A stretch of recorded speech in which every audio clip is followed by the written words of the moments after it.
Hello guys, welcome back to my channel. तो कैसे हैं आप सभी लोग? आई होप बढ़िया होंगे। जी हाँ, मैं भी बिल्कुल बढ़िया हूँ। चलिए शुरू करते हैं आज के एक्सप्लेनेशन को।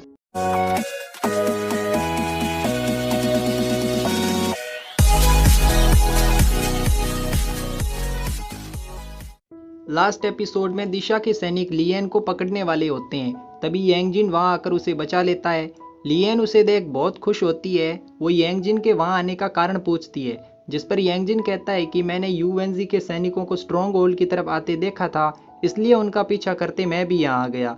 वो वहां से जाने लगता है तो लियन उसे अपने साथ चलने का कहती है। इस पर यांगजिन भी मान जाता है, पर थोड़ा चलने के बाद लियन यांगजिन से फिये की हेल्प करने जाने को कहती है। यांगजिन जाने से मना करता है तो लियन कहती है कि क्या तुम्हें मेरी फिक्र हो रही है। इस पर यांगजिन कोई क्लियर आंसर नहीं दे पाता, क्योंकि ये बात सच भी होती है। लियन के ज़्यादा कहने पर यांगजिन फिये की हेल्प करने जाने लगता है।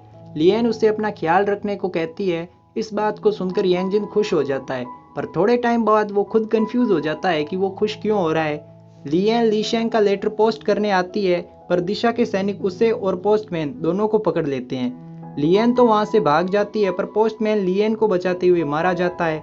इधर स्ट्रॉन्ग होल्ड में सबको यही लगता है कि लीशेंग मर चुका है। वो सब इस बारे में बात कर रहे होते हैं, तभी चूचू भी उनकी बातें सुन लेती है। वो ये सब सुनकर शौक में चली जाती है। आगे तियान शियन यूएनजी से कहता है कि स्ट्रॉन्ग होल्ड से कोई यितेंग को मैसेज देने गया है। अगर उसकी आर्मी यहाँ आती है तो हमारे लिए ठीक नहीं होगा। यूएनजी कहता है कि गेट पर तो तियानशु है, वो लोग स्ट्रॉन्ग होल्ड से बाहर कहाँ से आए। कोउदान यहाँ कहती है कि वो ज़रूर सीमो रिवर की साइड से आए होंगे। अब यहाँ कोउदान और यूएनजी में बहस होने लगती है। नाइट में फिये मिंग फेंग सेक्ट के कपड़े पहनकर यूएनजी पर अटैक करती है, पर वहाँ उस टाइम तियान शियन होता है। फिये वहाँ से भागते टाइम कोउदान से कहती है कि हमारा प्लान फेल हो चुका है। इस बात को सुनकर तियान शियन कोउदान पर डाउट करने लगता है, क्योंकि उसे लगता है कि कोउदान उनके साथ धोखा कर रही है। आगे जिनरो गैंग टैंग के कैंप पर पहुंचती है, पर वहाँ उस टाइम वैंगलिन होता है। वो जिनरोग को बताता है कि हैंगयांग सिटी में कुछ दिशा सैनिकों को देखा गया था, इसलिए गैंग टैंग उन्हें रोकने गए हैं। यह सुनकर जिनरोग भी स्ट्रॉन्ग होल्ड के लिए निकल जाती है, क्योंकि वो समझ जाती है कि दिशा स्ट्रॉन्ग होल्ड पर भी अटैक जरूर करेगा। इधर फिये और शिये यूएनजी को ढूंढने में लगे थे, क्योंकि फिये जब उस पर अटैक करने गई थी तो उसकी जगह तियान शियन था। शिये कहता है कि यूएनजी वहीं पर होगा जहां तियान शियन के सैनिक होंगे, क्योंकि अब वो लोग कोउदान पर भरोसा नहीं करेंगे। फिये तियान शियन के सैनिकों वाली जगह पर जाने लगती है, तो शिये भी उसके साथ चलने लगता है। फिये उससे मना करती है, क्योंकि वो शिये को खतरे में नहीं डालना चाहती थी। पर शिये अपने अंगूठे पर किस करके उसी अंगूठे से फिये के गाल पर टच करता है और वहां से चला जाता है। अब शिये तियान शियन और उनके सैनिकों का ध्यान अपनी ओर रखता है। तब तक फिये यूएनजी को ढूंढने लगती है। इसी दौरान फिये को पैडलर गैंग का एक आदमी मिलता है। फिये उससे वो टोकन दिखाती है जो उसे यांगजिन से मिला था। ये टोकन देखने के बाद वो आदमी फिये की हेल्प करने के लिए मान जाता है। आगे यूएनजी अपनी आर्मी तियानशु के पास भेजता है, जिससे वो स्ट्रॉन्ग होल्ड पर जल्दी अटैक कर सके। स्ट्रॉन्ग होल्ड में जैंग को भी इस बारे में पता चल जाता है, इसलिए अब वो तियानशु का सामना करने का कहता है। साथ ही अगर वो हार जाए तो फायर वर्क से फिये को भी इस बारे में बताने का कहता है। इधर शिये तियान शियन को काफ़ी टाइम अपने पीछे भगाता रहता है।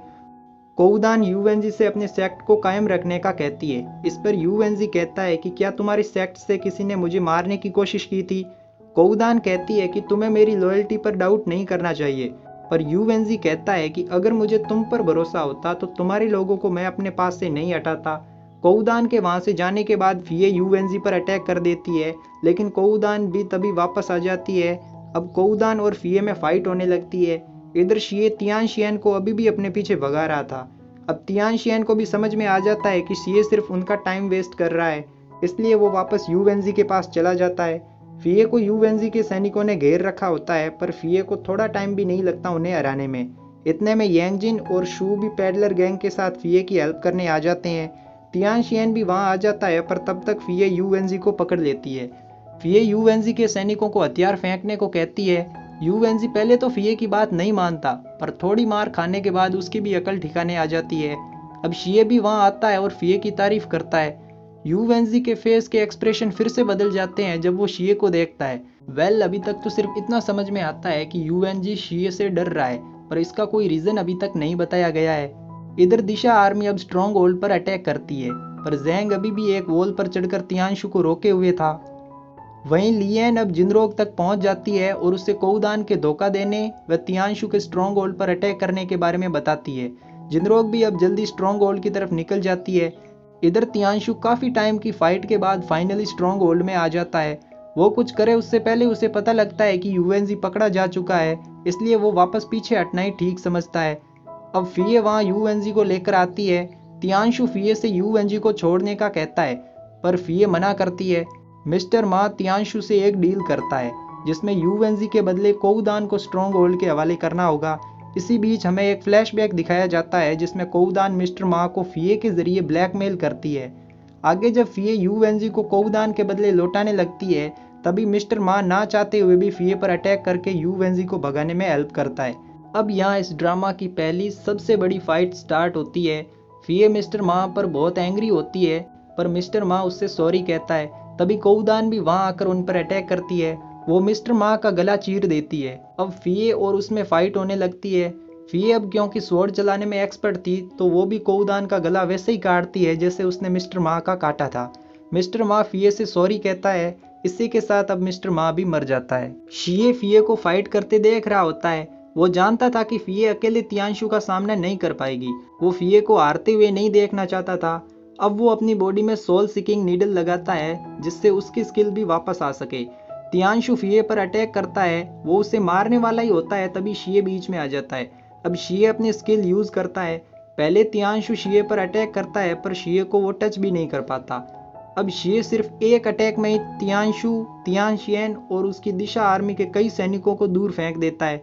तियानशु शिये को देख डर जाता है। मैं आपको बता दूं कि शिये के पास क्लाउड पाम स्किल है। अगर इस स्किल के साथ किसी की बॉडी पर डायरेक्ट अटैक किया जाए तो सामने वाला किसी भी काम के लायक नहीं बचता है। ये अभी तक की सबसे स्ट्रॉन्ग स्किल में से एक है। अब शिये पूरी दिशा आर्मी को ठिकाने लगा देता है। तियानशु अभी यहाँ से निकलना ही ठीक समझता है। इसका एक रीजन ये भी था कि उसे पता लग गया था कि जिनरोक कभी भी स्ट्रॉन्ग होल्ड आती होगी और यीतेंग भी एनपिंग आर्मी के साथ वहां पहुंचता होगा। शिये भी अब फिये के पास आता है जो अभी बेहोश थी। चूचू लीशेंग को ढूंढने ब्रिज के नीचे आती है। फाइनली उसे लीशेंग लताओं से लिपटा ब्रिज के पास दिखता है। तियानशु स्ट्रॉन्ग होल्ड से निकलने लगता है, पर तब तक जिनरोक वहां आ जाती है।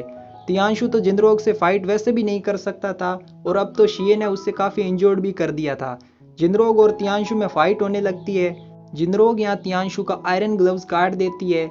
अब तियानशु वहां से पीछे हटना ही ठीक समझता है और वहां से चला जाता है। चूचू जिनरोक से लीशेंग को बचाने को कहती है, जिसके बाद जिनरोक लीशेंग को लताओं से ऊपर ब्रिज पर ले आती है। आगे जिनरोक फिये के पास आती है जो भी इंजर्ड थी। जिनरोक वहां अपने फादर की स्वॉर्ड देख समझ जाती है कि फिये अब पॉक्स को स्किल सीख सकती है, क्योंकि ये स्वॉर्ड नीचेंग के पास थी और वो ऐसे ही किसी को ये स्वॉर्ड नहीं देगी। जिनरोक जब फिये की पल्स चेक करती है तो वो फिये से पूछती है कि तुम्हारी इंटरनल एनर्जी को क्या हुआ। इस पर फिये कहती है कि मैं होरोंग सिटी में दुआन से मिली थी, उसने अपनी विदर एनर्जी मेरे अंदर ट्रांसफर कर दी थी। फिये जिनरोक से शिये के बारे में पूछती है। वो शिये को थैंक्स कहने का कहती है, पर जिनरोक अभी भी उसे आराम करने का कहती है। जिनरोक भी समझ जाती है कि फिये अब शिये को लेकर फीलिंग्स रखने लगी है। अब हम शिये को देखते हैं जो अभी स्ट्रॉन्ग होल्ड में होता है। वो यहाँ अपने आप से कहता है कि मेरे पास अभी ज़्यादा टाइम नहीं है। गाइज, आपको भी यहाँ एक डाउट हुआ होगा कि सोल सीकिंग नीडल यूज़ करने के बाद तो 1 घंटे में किसी भी पर्सन की डेथ हो जाती है, फिर शिये अभी तक जिंदा कैसे हैं? इसका आंसर आपको आने वाले पार्ट्स में मिल जाएगा, क्योंकि अभी यहाँ इससे सस्पेंस रखा गया है। आगे लीशेंग फिये के पास आता है। फिये उससे कहती है कि मुझे तो लगा था कि तुम मर चुके हो, पर तुम तो अभी भी जिंदा हो। लीशेंग कहता है कि मैं इतनी आसानी से तुम्हारा पीछा थोड़ी छोड़ूंगा। यहाँ इनमें फिर से नोकझोंक शुरू हो जाती है। लीशेंग के जाने के बाद फिये शिये के बारे में सोचने लगती है। उसे लगता था कि शिये को फाइट करना नहीं आता है, पर अब उसकी स्किल देख वो भी हैरान थी। तभी उसे शिये की फ्लूट सुनाई देती है। दरअसल शिये उसके रूम के बाहर ही था। वो फिये से उसके रूम में आने की परमिशन मांगता है, पर फिये मना करती है। अब शिये कौन सी उसकी बात मानने वाला था। वो फिये का हाथ पकड़ उसे अपने साथ बिठाता है। फिये अब भी शिये को देखे जा रही थी, इसलिए शिये कहता है कि क्या तुम मुझसे कुछ पूछना चाहती हो, पर फिये मन में ही कहती है कि पूछ कर भी क्या फ़ायदा होगा, तुम तो मुझसे झूठ ही बोलोगे। आगे फिये शिये को बताना चाहती थी कि वो भी उसे पसंद करती है, पर वो कुछ भी बोल नहीं पाती। शिये उससे कहता है कि क्या तुम ये चाहती हो कि मैं तुम्हें अपनी वाइफ बनाऊं। इस पर फिये कहती है कि तुम्हारी बात काफ़ी हद तक सच भी है। ये सुनकर शिये भी बहुत खुश होता है, पर वो ऐसा प्रिटेंड नहीं करता। फिये उससे पूछती है कि ओशन स्काई ब्रेसलेट के बारे में तुम क्या जानते हो और उसे क्यों ढूंढ रहे हो। अब शिये कहता है कि ओशन स्काई ब्रेसलेट एक ट्रेजर है, चूचू का लॉकेट, यिन वैनलैन की सेंचुआन स्वॉर्ड और तुम्हारा गोल्डन ब्रेसलेट उस ट्रेजर के ऑब्जेक्ट हैं। यही रीजन होता है कि तियांशु फिये से वो ब्रेसलेट लेना चाहता था जिसे कि आपने एपिसोड 1 में देखा था। आगे फिये शिये को अपनी फीलिंग्स के बारे में बताने वाली होती है, पर शिये उसे बेहोश कर देता है। वो फिये से कहता है कि मैं जानता हूँ कि तुम मुझसे क्या कहना चाहती हो, तुम मेरी बहुत केयर करती हो, जिससे ये भी पता चलता है कि मैं तुम्हारे लिए बहुत इंपॉर्टेंट हूँ, पर मेरे पास ज़्यादा टाइम नहीं है और मैं तुम्हें झूठे सपने नहीं दिखाना चाहता। इतना कहकर शिये वहाँ से चला जाता है। इधर चूचू लीशेंग से उसके हेल्थ के बारे में पूछने आती है। ये दोनों अब भी एक दूसरे के सामने नहीं देख पा रहे थे। इनके शर्माने के बारे में मैं कुछ भी एक्सप्लेन नहीं कर सकता, मैं तो खुद जानना चाहता हूँ कि अभी भी ये लोग एक दूसरे की तरफ क्यों नहीं देख पा रहे हैं। आगे हम दिशा मैनर का सीन देखते हैं। यू वेंजी यहाँ तियांशियन को मारने वाला ही होता है, तभी तियांशु कहता है कि ये मेरा पैलेस है ना कि तुम्हारा। यू वेंजी कहता है कि मुझे तो इस बात का दुख है कि दिशा का किंग जो किसी से नहीं आ रहा है उसे एक छोटे लड़के ने घायल कर दिया। तियांशु एंग्री होकर कहता है कि तुम छोटा लड़का किसे कह रहे हो, वो क्लाउड पाम यूज कर सकता है, वो भी इतनी छोटी उम्र में। यू वेंजी कहता है कि जब मैंने उससे पहली बार देखा था तभी से मुझे उससे डर लगने लगा था, पर उसकी बॉडी में पियर्सिंग पॉइजन है, उससे तो अभी तक मर जाना चाहिए था, पर वो तो अभी भी जिंदा है। इस पर तियांशु कहता है कि उसकी इंटरनल एनर्जी बहुत ज़्यादा है, वो बहुत हाई स्किल्ड भी है, इतनी स्किल होने के कारण वो उस पॉइजन को अपनी इंटरनल एनर्जी से ब्लॉक कर सकता है और वो ऐसा कर भी रहा है।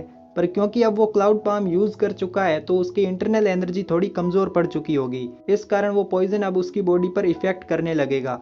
अब वो कुछ महीनों के बाद ही मर जाएगा। अब यू वेंजी कहता है कि अगर उसने ओशन स्काई ब्रेसलेट हासिल कर लिया तो। इस पर तियांशु कहता है कि वो ज़रूर ओशन स्काई ब्रेसलेट के ऑब्जेक्ट्स हासिल करेगा जिससे ओशन स्काई ब्रेसलेट उसे मिल सके, पर हमें उससे पहले वो सारे ऑब्जेक्ट लेने होंगे। आगे जिनरोग शिये को अपने पास बुलाती है और उसका शुक्रिया करती है क्योंकि उसने स्ट्रॉन्ग होल्ड की हेल्प की थी। वो शिये से उसके मास्टर के बारे में पूछती है, पर शिये अब भी कुछ नहीं बताता। जिनरोग उसे एक टोकन देती है, इस टोकन की हेल्प से शिये स्ट्रॉन्ग होल्ड से बाहर जा सकता था। जिनरोग यहाँ शिये से स्ट्रॉन्ग होल्ड से चले जाने का कह रही थी और शिये भी उसकी बात मान लेता है। इधर फिये को जब होश आता है तो वो शिये को ढूंढने लगती है। शिये उससे छुप रहा होता है, पर फिये उसे देख लेती है। वो उसके सामने जाकर पूछती है कि तुम बाहर क्यों आए। शिये कहता है कि मैं इस टाइम मून को देखने आया था। इस पर फिये कहती है कि आज तो मून निकला ही नहीं है, क्या तुम मुझे अवॉइड करने की कोशिश कर रहे हो। आगे वो शिये का हाथ पकड़कर उसे अपने साथ एक रिवर के पास ले आती है।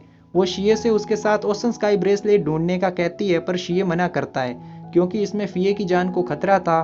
फिये कहती है कि मुझे मरने से डर नहीं लगता है, वैसे भी तुम मेरे साथ हो तो मुझे कोई खतरा नहीं होगा, तुम मेरे लकी चार्म हो। शिये उससे कहता है कि मैं हमेशा तुम्हारे साथ रहना चाहता हूँ, पर ऐसा नहीं हो सकता।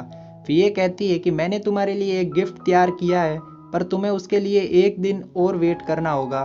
फाइनली अब इन दोनों को एक दूसरे की फीलिंग्स का पता चल जाता है और ये अपना एक रोमांटिक सा टाइम स्पेंड करते हैं। शिये यहाँ थोड़ा उदास होता है क्योंकि वो सुबह होने से पहले ही स्ट्रॉन्ग होल्ड से जाने वाला था।